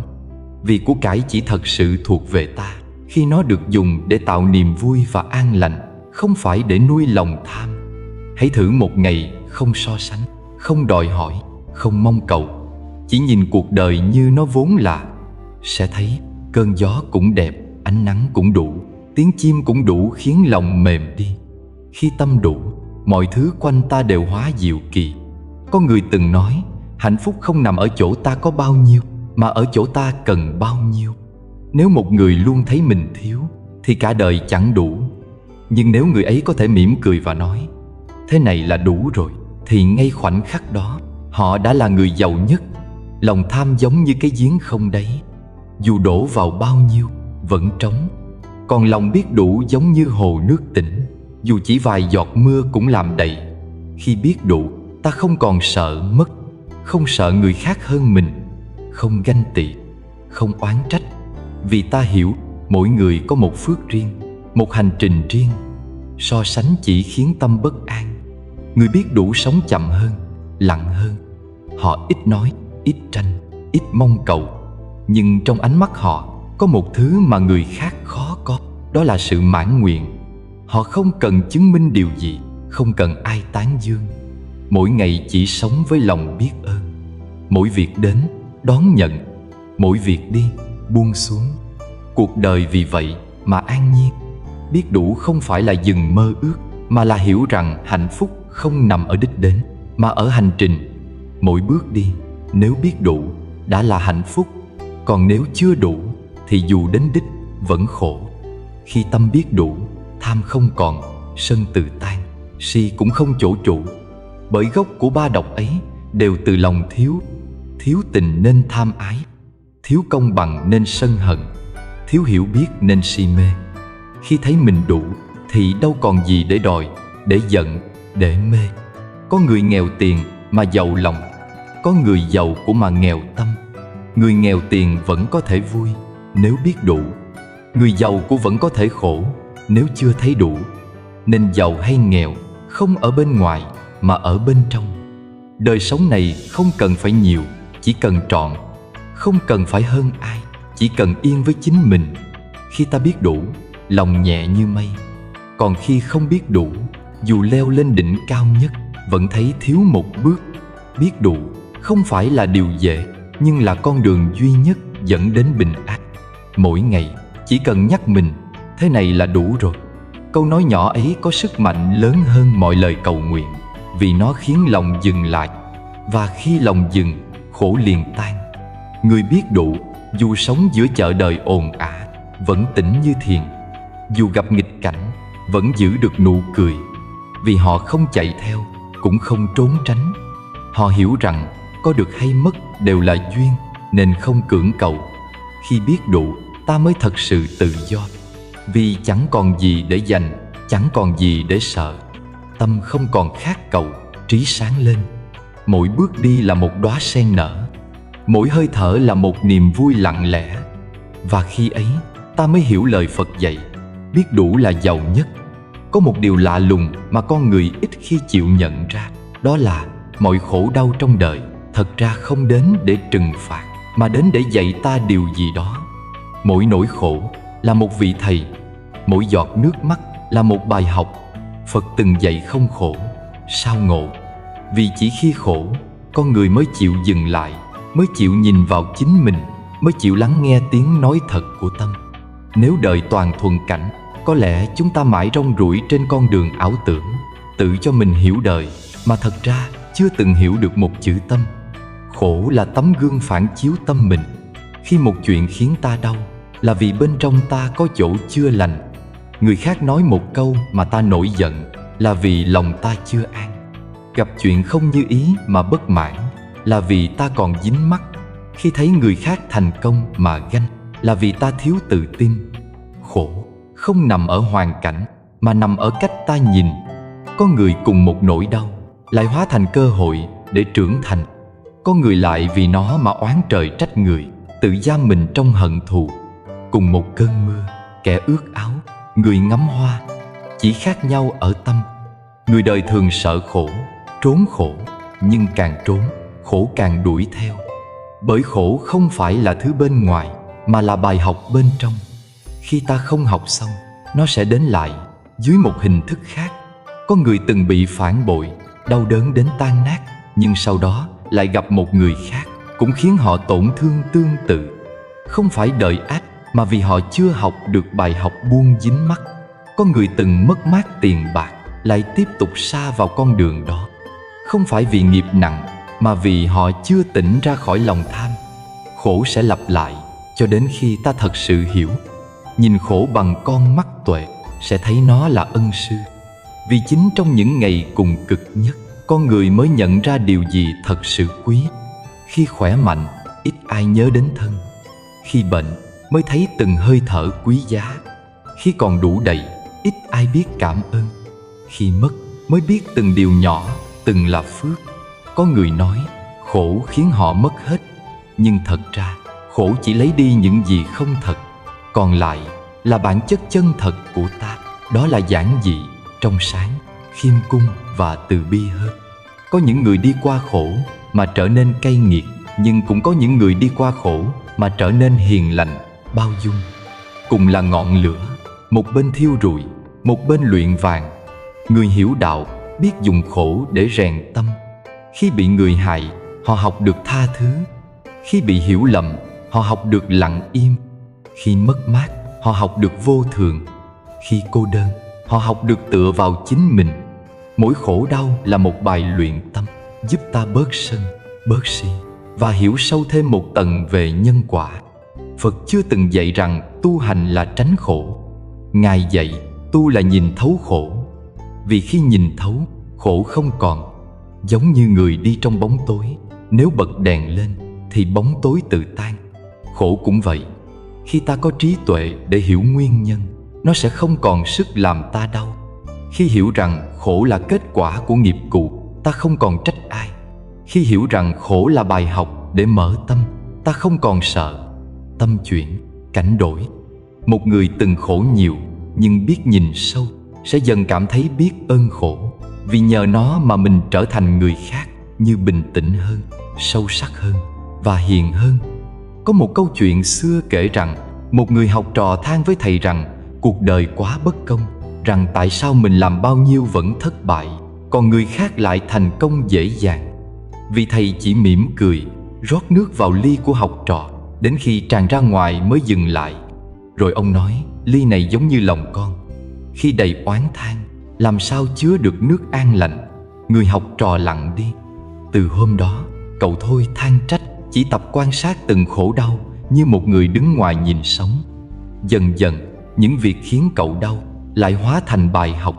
Càng khổ, cậu càng sáng. Khổ dạy ta biết nhẫn, khổ dạy ta biết từ bi. Khi ta từng bị tổn thương, ta sẽ không muốn làm người khác tổn thương. Khi từng bị phản bội, ta biết giá trị của chân thành. Khi từng cô đơn, ta biết trân quý những người vẫn ở bên. Khổ làm ta mềm lại, mà tâm mềm mới có thể chạm được vào yêu thương. Người chưa từng khổ, khó mà thật sự hiểu được lòng người, khó mà có lòng từ. Cho nên, người hiền nhất thường là người từng đi qua giông bão. Họ không còn muốn hơn thua, chỉ muốn bình an. Khổ còn là tấm gương phản chiếu nghiệp. Mỗi nỗi khổ là một mảnh nợ ta từng gieo, và bây giờ đến lúc trả. Khi ta nhận ra điều ấy, lòng không còn oán, vì hiểu rằng trả nợ xong là nhẹ. Nhiều người khổ nhưng lại nuôi oán trong khổ, thế là nghiệp chồng nghiệp. Còn người hiểu khổ đến là để hóa giải. Thay vì oán, họ mỉm cười cảm ơn. Chính nụ cười ấy khiến nghiệp tan nhanh hơn. Vì nghiệp là năng lượng của tâm. Tâm oán, nghiệp nặng. Tâm an, nghiệp hóa. Phật từng nói, trong bùn mới mọc được sen. Nếu không có khổ, con người mãi sống trong kiêu mạn và vô minh. Chính nhờ buồn khổ mà sen tâm nở. Một người từng trải qua nỗi đau mới biết thương người khác đau. Một người từng nghèo mới hiểu giá trị của sẻ chia. Một người từng mất mát mới biết trân quý những gì đang có. Cho nên, khổ không hề vô nghĩa. Khổ là cơ hội để ta quay về với sự thật rằng hạnh phúc không ở ngoài kia, mà ở trong lòng đã chịu buông xuống. Khi khổ, hãy đừng hỏi tại sao là tôi, mà hãy hỏi bài học này dạy tôi điều gì. Hãy nhìn vào trong thay vì hướng ra ngoài, vì mọi thứ xảy ra bên ngoài chỉ là phản chiếu bên trong. Nếu ta đủ tỉnh, khổ sẽ biến thành phước. Người biết học từ khổ sẽ không còn sợ khổ. Giống như người thợ rèn, càng bị nung càng cứng cáp, còn người trốn khổ mãi yếu mềm. Một người có trí không cầu hết khổ, mà cầu đủ trí để đi qua khổ. Vì khổ nào rồi cũng qua, chỉ có tâm ta ở lại. Nếu qua khổ mà lòng vẫn nhẹ, nghĩa là ta đã học xong. Nếu khổ qua mà lòng vẫn oán, nghĩa là bài học còn dang dở. Hãy để khổ dậy, ta biết sống chậm hơn, biết nói lời dịu hơn, biết nhìn người thương hơn. Khi đó ta sẽ hiểu vì sao Phật dạy không khổ sao ngộ. Mỗi lần khổ đến, thay vì khép lòng, hãy mở ra. Thay vì than trách, hãy quan sát. Thay vì chạy trốn, hãy ngồi yên mà thở. Mọi khổ đau rồi cũng qua, nhưng bài học nó để lại sẽ làm ta sáng hơn cả ngàn lần. Người biết lấy khổ làm thầy, chẳng cần tìm đạo đâu xa, vì trong mỗi giọt nước mắt đã có hạt giống giác ngộ. Đến khi nào ta có thể nhìn khổ bằng nụ cười, hiểu rằng khổ chỉ là bóng, không phải thật, thì ngay giây phút ấy ta đã bước qua nửa con đường giải thoát. Vì người thấy khổ mà không còn khổ chính là người đã học xong bài học lớn nhất của đời. Từ bi là ngọn đèn sáng nhất trong đêm tối của luân hồi. Khi con người còn chìm trong khổ, trong sân hận, trong hơn thua, chỉ có ánh sáng của lòng tự mới soi được con đường đi ra khỏi nghiệp. Phật dạy rằng khi tâm có từ bi, nghiệp liền tiêu dần như sương tan trong nắng sớm. Bởi nghiệp vốn sinh từ tâm, mà từ bi chính là liều thuốc chữa lành tâm ấy. Khi trong lòng khởi lên một niệm thương, một niệm hiểu, ngay khoảnh khắc đó, năng lượng của nghiệp đã bắt đầu tan. Có người hỏi, vì sao cùng làm thiện mà phước báo khác nhau? Có người cho một bát cơm mà được phước lớn, có người làm việc thiện to nhưng lại chẳng thấy bình an. Bởi gốc nằm ở tâm. Tâm có từ bi thì hành thiện mới thật, còn tâm mong cầu thì dù làm thiện cũng là cách gieo nhân vị kỷ. Khi ta cho đi vì lòng thương, ta giải nghiệp. Khi ta cho đi để được tiếng khen, ta lại tạo nghiệp mới. Vậy nên từ bi không phải là hành động, mà là trạng thái của tâm. Khi lòng thật sự thương, mọi việc mình làm đều hóa thiện. Khi lòng không thương, dù nói lời đạo đức cũng chỉ là hình thức. Có một người từng hỏi Phật, làm sao để tiêu nghiệp? Phật không đáp ngay, chỉ dẫn ông đến bên sông, múc một chén nước đục và nói, hãy đổ nó xuống dòng nước lớn. Khi người ấy làm theo, Phật hỏi, giờ nước đục ở đâu? Người kia đáp, tan trong sông rồi, không thấy nữa. Phật mỉm cười, tâm con nếu mở rộng như sông, nghiệp sẽ tan như thế. Còn tâm nhỏ như chén, chỉ một chút bụi đời cũng làm vẫn đục. Từ bi chính là dòng sông đó. Nó không phân biệt ai đúng ai sai, ai tốt ai xấu, chỉ biết thương, biết hiểu. Khi có từ bi, mọi oán hận tự tiêu, vì lòng thương không còn chỗ cho sân hận tồn tại. Từ bi không phải là yếu đuối, nó là sức mạnh của người hiểu. Người có từ bi không phải vì không dám đấu, mà vì đã hiểu rằng đấu chỉ khiến cả hai cùng khổ. Họ không tranh vì biết hơn thua chỉ là trò chơi của cái ngã. Họ không giận vì biết giận chẳng giúp gì cho an lạc. Họ im lặng không phải vì chịu đựng, mà vì lòng đủ rộng để ôm cả điều trái ý. Khi ta đủ từ bi, ta không còn thấy kẻ thù, chỉ thấy những người đang khổ. Và khi thấy người khác khổ, ta không còn muốn làm họ khổ thêm. Phật dạy hành thiện, nói lành, nghĩ thiện, đó là cách tích phước, giải nghiệp. Mỗi ngày, chỉ cần ta biết mỉm cười với một người, nói một lời êm dịu, giúp đỡ một ai đó, là đã gieo một hạt phước. Những hạt phước ấy tích lạc, như từng giọt nước nhỏ đầy hồ. Đến một ngày sẽ đủ để rửa sạch mọi nghiệp chướng. Người có từ bi không hỏi tôi được gì, mà chỉ hỏi tôi có làm ai bớt khổ chưa. Chính trong từng niệm như thế, nghiệp dần tan. Có một câu chuyện xưa kể về một người đồ tể, cả đời giết lợn, đến cuối đời ông sợ nghiệp báo nên tìm đến một vị sư hỏi cách cứu mình. Vị sư không nói nhiều, chỉ bảo từ nay con hãy mỗi ngày niệm một câu, nguyện cho tất cả sinh linh đều thoát khổ. Người đồ tể nghe lời, vừa làm việc vừa niệm. Ban đầu niệm chỉ để yên lòng, về sau ông thật sự cảm thấy thương con vật mình sắp giết. Mỗi lần ra tay, ông chắp tay xin lỗi. Dần dần ông bỏ nghề, phát tâm ăn chay, làm phước. Vài năm sau, ông mất trong an lành. Người ta nói, khi ông nhắm mắt, khuôn mặt nở nụ cười như ngủ. Từ một người sát sinh, nhờ một niệm từ bi mà hóa giải được nghiệp nặng. Khi ta khởi lòng từ, vũ trụ liền hồi đáp. Người biết thương, luôn được thương. Người biết cho đi, luôn được đón nhận. Bởi nhân quả không chỉ đo bằng hành động, mà còn đo bằng năng lượng phát ra từ tâm. Một người mắng ta, nếu ta khởi lòng giận, năng lượng sân hận ấy sẽ quay lại làm ta mệt mỏi. Nhưng nếu ta khởi lòng thương, thấy họ đang khổ nên mới nói như thế, tự nhiên ta yên. Một niệm từ bi đủ hóa giải trăm niệm sân hận. Vì khi có từ bi, ta không còn phản ứng bằng cái tôi, mà bằng trí tuệ. Từ bi không có nghĩa là chịu đựng tất cả, mà là nhìn mọi việc bằng sự hiểu. Có khi thương cũng phải biết buông. Có khi từ bi là dám nói lời thẳng thắn để người kia tỉnh. Có khi từ bi là không làm điều người khác thích, nhưng làm điều họ cần. Từ bi không ràng buộc, không cầu đền đáp. Nó tự nhiên như ánh nắng, chiếu khắp nơi mà chẳng đòi ai cảm ơn. Nếu trong lòng mỗi người đều có một mảnh từ bi, thế gian này sẽ bớt nghiệp đi rất nhiều. Một người cha biết từ bi sẽ không mắng con trong lúc nóng giận. Một người vợ biết từ bi sẽ không trách chồng bằng lời cay nghiệt. Một người lãnh đạo biết từ bi sẽ không đè ép người dưới. Một người dân biết từ bi sẽ không tranh giành hơn thua. Chỉ cần một niềm thương, bao điều tốt đẹp đã khởi sinh. Vì nghiệp vốn được nuôi bằng oán, mà từ bi chính là thuốc giải oán. Từ bi cũng chính là trí tuệ. Người càng thương, càng hiểu. Người càng hiểu, càng ít khổ.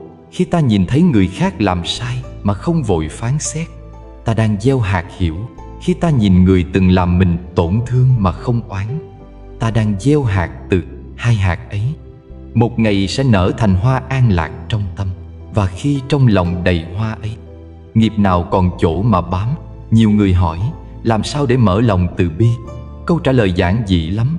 Hãy bắt đầu bằng việc không làm tổn thương ai. Không tổn thương bằng lời, bằng ý nghĩ, bằng hành động. Khi thấy ai khổ, đừng quay đi. Khi thấy ai sai, đừng khinh. Khi thấy ai yếu, đừng lợi dụng. Hãy tập hiểu rằng mỗi người đều đang chịu một phần nghiệp, và ai cũng mong được nhẹ bớt. Khi hiểu điều đó, tự nhiên lòng ta mềm lại. Từ bi không cần học nhiều, chỉ cần sống chậm hơn một chút, lắng nghe nhiều hơn một chút, yêu thương chân thật hơn một chút. Từ bi không chỉ giúp người, mà trước hết là giúp chính mình. Khi ta có lòng thương, tâm nhẹ như mây. Khi ta khởi lòng hận, lòng nặng như đá. Người có từ bi không cần cầu phước, phước tự đến. Vì năng lượng của họ tỏa ra hiền lành, khiến mọi người quanh đều thấy dễ chịu. Ở đâu có người như thế, nơi đó an. Ở đâu thiếu từ bi, nơi đó sinh nghiệp. Hãy nhớ, nghiệp không thể trốn, nhưng có thể hóa. Và chìa khóa hóa nghiệp chính là lòng từ. Giống như sương mù dày đến đâu, chỉ cần ánh nắng lên cũng sẽ tan. Cũng vậy, nghiệp dày đến mấy, chỉ cần lòng từ khởi cũng sẽ tiêu. Mỗi người đều có thể làm mặt trời cho đời mình và cho người khác, nếu chịu thắp sáng từ bên trong. Khi đó không cần tìm đâu xa, giải thoát đã ở ngay trong một niệm thương. Buông là đích đến cuối cùng của hành trình nhận diện nghiệp và hóa giải khổ đau. Mọi điều ta học, mọi điều ta tu, mọi điều ta trải qua cũng chỉ để đến một ngày lòng đủ chín để buông. Không phải buông bỏ tất cả, mà là buông cái nắm chặt khiến ta đau. Không phải bỏ đời, mà là sống giữa đời, mà tâm không còn ràng buộc. Buông không phải là mất, mà là trở về, về với sự thảnh thơi nguyên sơ, về với tánh biết tĩnh lặng trong chính mình. Con người khổ vì nắm, ta nắm lấy quá khứ, nắm lấy tổn thương, nắm lấy người, nắm lấy những điều ta cho là đúng. Càng nắm, càng mỏi, càng giữ, càng sợ mất. Và chính trong nỗi sợ ấy, nghiệp bắt đầu cuộn lại như sóng. Người đời không ngờ rằng chỉ một niệm buông thôi, bao nhiêu đau khổ đã có thể hóa giải. Giống như bàn tay đang nắm chặt, chỉ cần mở ra, gánh nặng rơi xuống, lòng liền nhẹ. Khi ta thật sự buông, tâm liền rộng như hư không. Mọi chuyện xảy ra chỉ như gió thoảng qua mặt hồ, không còn phản ứng, không còn chống cự. Chuyện đến ta thấy, chuyện đi ta cũng thấy. Tâm không động, nghiệp không sinh. Người biết buông là người hiểu luật vô thường. Họ biết rằng mọi thứ đến rồi đi, không có gì tồn tại mãi, nên không cố giữ. Họ sống hết lòng nhưng không dính mắc. Họ yêu trọn vẹn nhưng không ràng buộc. Họ cho đi nhưng không mong đáp lại. Vì họ hiểu khi đã buông, mọi thứ đều được trả về đúng vị trí của nó. Có một thiền sư từng nói, buông là trí tuệ lớn nhất, bởi chỉ khi trí sáng ta mới dám buông. Người không hiểu mới sợ mất. Người hiểu biết rằng chẳng có gì thật để mất. Của cải, danh vọng, thân xác, tình cảm, tất cả chỉ là bóng nổi trong mộng. Buông không phải phủ nhận chúng, mà là nhìn thấy bản chất vô thường của chúng. Khi thấy được thật tướng, tự nhiên tay buông, tâm an. Giống như người đang mơ thấy lửa cháy, tỉnh dậy biết chỉ là mộng, đâu còn sợ. Buông là chấp nhận. Chấp nhận rằng mọi thứ không như ý cũng là một phần của con đường. Chấp nhận rằng có những điều ta không thể thay đổi, nhưng có thể đổi cách nhìn. Khi chấp nhận, khổ tan. Bởi khổ không đến từ sự việc, mà đến từ kháng cự. Ta không khổ vì người rời đi, mà khổ vì không chịu chấp nhận rằng họ đã đi. Ta không khổ vì mất tiền, mà khổ vì cứ muốn nó quay lại. Một niệm chấp thành nghiệp, một niệm buông thành giải thoát. Một niệm buông xuống không chỉ giải thoát đời này, mà còn hóa giải nghiệp dài vô tận của nhiều kiếp. Bởi nghiệp vốn không nằm trong hành động, mà trong tâm chấp của ta. Khi còn dính vào đúng sai, còn oán trách, còn tiếc nuối, năng lượng ấy kéo ta trở lại vòng xoáy luân hồi. Nhưng khi tâm buông, dòng năng lượng ấy dừng lại. Giống như chiếc quạt đang quay, chỉ cần rút điện, nó sẽ chậm dần và ngừng. Buông chính là rút nguồn năng lượng của nghiệp. Có người hỏi, buông hết rồi, còn gì để sống? Nhưng thật ra, chỉ khi buông, ta mới bắt đầu thật sự sống. Trước kia, ta sống bằng phản ứng. Người khen thì vui, người chê thì buồn, mất thì khổ, được thì mừng. Giờ đây, ta sống bằng tỉnh thức. Biết vui nhưng không say, biết buồn nhưng không đắm, biết khổ nhưng không oán, biết được nhưng không kiêu. Đó mới là tự do thật sự. Người biết buông không còn bị ngoại cảnh dẫn dắt. Họ sống trong đời mà không bị đời cuốn đi. Một người từng đến hỏi Lục Tổ Huệ Năng: Bạch Thầy, làm sao để tâm con an? Ngài đáp: ngươi đem tâm ra đây, ta an cho. Người ấy tìm mãi, không thấy tâm đâu. Huệ Năng mỉm cười: ta đã an tâm cho ngươi rồi. Tâm vốn không thật, chỉ vì chấp nên mới thấy động. Khi không còn chấp, tâm tự nhiên an. Buông là như vậy, không phải làm gì thêm, chỉ cần thôi bám. Trong đời, có khi ta phải trải qua thật nhiều mất mát mới học được một chữ buông. Khi còn trẻ, ta cố nắm mọi thứ: tình yêu, danh vọng, mối quan hệ, sự công nhận. Rồi một ngày, những thứ ấy tan như khói. Ta mới hiểu, cái gì có thể mất đi, vốn chưa từng là của mình. Chỉ có tâm an mới là tài sản thật. Và buông chính là con đường trở về với kho báu ấy. Buông không có nghĩa là rũ bỏ trách nhiệm. Người biết buông vẫn làm hết lòng, nhưng không đòi kết quả. Họ gieo hạt, chăm đất, tưới nước, rồi tùy duyên mà đón nhận. Họ không khổ vì trái chưa chín, cũng không kiêu vì mùa được nhiều. Họ sống như mây bay trên trời, có hình nhưng không dính. Gặp gió, đi. Gặp núi, dừng. Mọi thứ đều nhẹ. Có người nói buông khó lắm. Đúng, bởi cái ta chưa chịu tan. Khi còn ta, còn người khác, còn đúng sai, còn phải trái buông là điều không thể.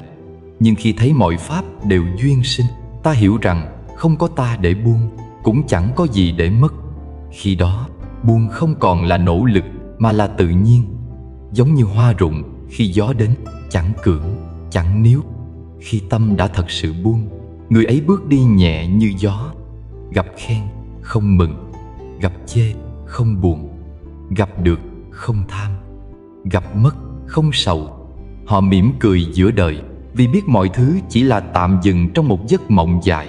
Họ vẫn sống, vẫn yêu, vẫn làm việc, nhưng trong từng hơi thở đều có sự thảnh thơi của người đã hiểu. Đó chính là tự do tối thượng mà Đức Phật nói đến, là niết bàn giữa đời. Một niệm buông xuống, vạn khổ liền tan. Không cần phải chờ đến khi giác ngộ, không cần phải rời bỏ thế gian. Chỉ cần ngay lúc này, trong lòng ta dám thả rơi một điều mình đang cố giữ. Một oán giận, một kỳ vọng, một sự phải đúng, một người đã đi.